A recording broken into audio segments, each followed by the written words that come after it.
So when you say things on haram that are actually only discouraged, you make a path that is broad and open into something that is narrow and restricted.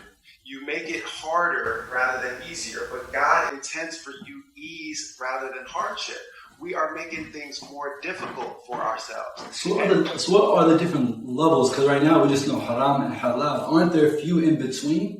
And those, by the way, are intermediate legal categories that are developed by jurists. So you have things that are makruh, for example, but discouraged, okay? But even those are categories that are determined by the later tradition.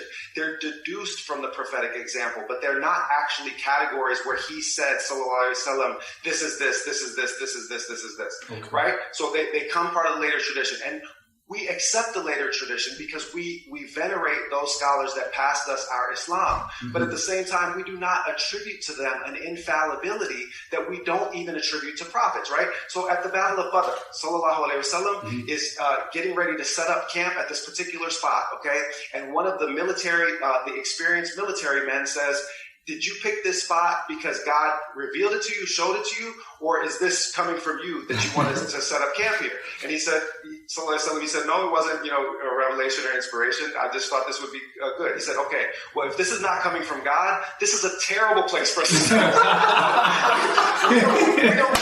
We need to have the higher ground. We need to cut off their sources of water. We need to do why. And he, sallallahu alaihi wasallam, accepted that. Wow. He accepted that and he changed his position. He, sallallahu alaihi wasallam, took counsel. Okay? So we don't attribute to the intermediary scholars in the tradition infallibility on all points. We venerate them. We respect them. We don't disagree with them for casual or foolish reasons. But we do understand that they are human beings that live in their time and are products of their time. So if that's the case, then those separate categories, which emerge as part of the later tradition, then we study them, we understand them, and we respect them. But think about this, for example. A thing can be discouraged, but when it's not forbidden, there's a reason it's not forbidden. So at that same Battle of Badr that I just mentioned, okay, I believe it's one of the Ansar. I can't say for sure. Mm-hmm. Someone will look it up and call into the podcast and say Dr. Bilal was talking out the side of his neck. It wasn't one of the Ansar. It was one of the Muhajirin. Whatever. So I won't claim that I can remember which it was. But he begins strutting around the battlefield.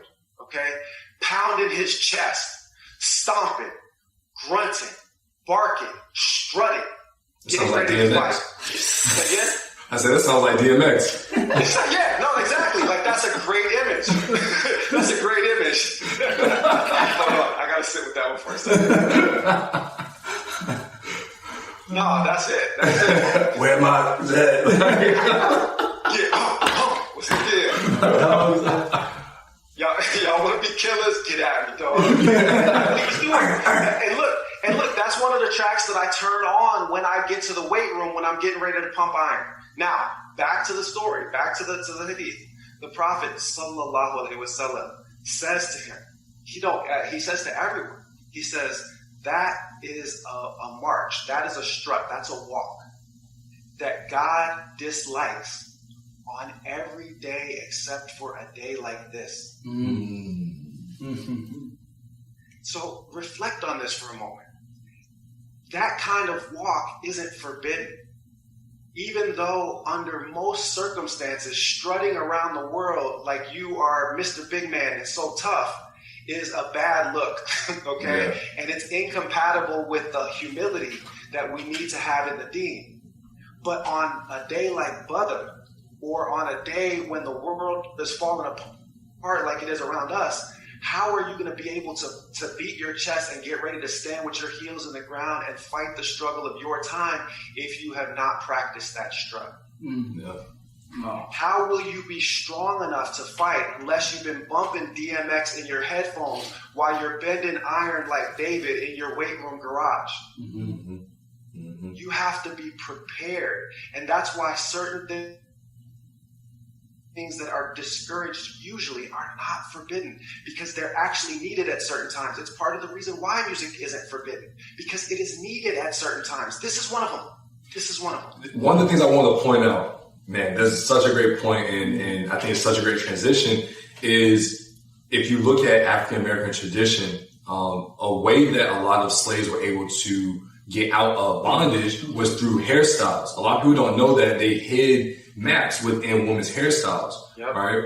And the other thing is also drums, also sending signals with drums, and also singing and drums. You know, if people have seen the movie Harriet, which I highly recommend it, your boy is in it. Sadly, I'm afraid to confess this, being a historian and African American and African history. I still haven't seen it. So and you guys see it. I'm in the movie. I'm in it. Yeah, you gotta watch. I'm at the very end. But what a lot of people don't know is that, they don't know that those things helped free a people, right? Yes. But in our religion, we're so hung up on, they gotta wear, these women need to wear the kimar, they need to wear kimar, wear hijab. But imagine if we imposed that on those women that helped us become free. Imagine if we imposed, music is haram, it's haram on the slaves that were using music to incite their freedom, give code, say go this way, don't leave yet. We don't understand that, and that's why it's so important for people that come into the culture to understand.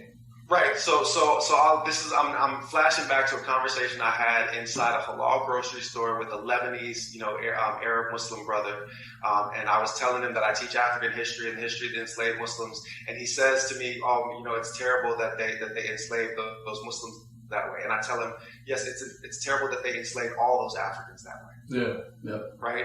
And he couldn't because he said it the way he said it, but I said it the way that I said it, and I meant it like that. And then he said, so those enslaved, Muslims, he said, did they keep their Muslim identity? Did they still have their Muslim dress? I mean, he's on his whole Salafi tip. He's got his, because we're judging Islam by the length of the beard and the shortness of the pants, instead of the size of the heart and the measure of the deeds. Okay. But so he's on that. He's like, well, did they keep their Muslim identity? Did they still keep their Muslim dress? And I said, brother, they were enslaved. They didn't get to pick what they wore. What is wrong with y'all? Everything to you is about your identity and having people that you think are Muslim conform to your narrow particular vision that comes from your homeland. That look, what they reveal in that behavior is that they do not worship Allah, they worship their ancestors.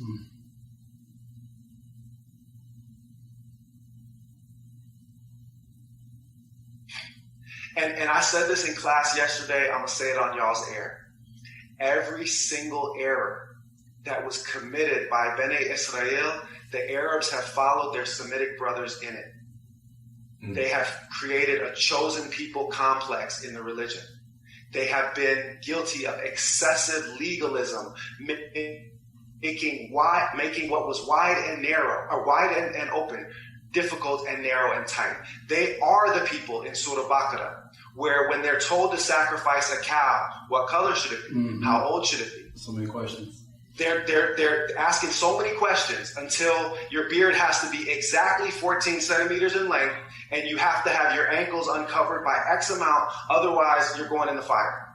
What part? Listen, replace especially you anti-Semitic Muslims, who forget how many prophets were sent to Beni Israel. Replace every single reading of Beni Israel in the Quran with a reading of the Arabs, and you will find it to be a true statement. Everything that was warned against is a warning for y'all if you would read your book. Thanks everybody for watching the clip from this excellent episode. If you guys loved it, make sure you guys go and subscribe. So over in this area.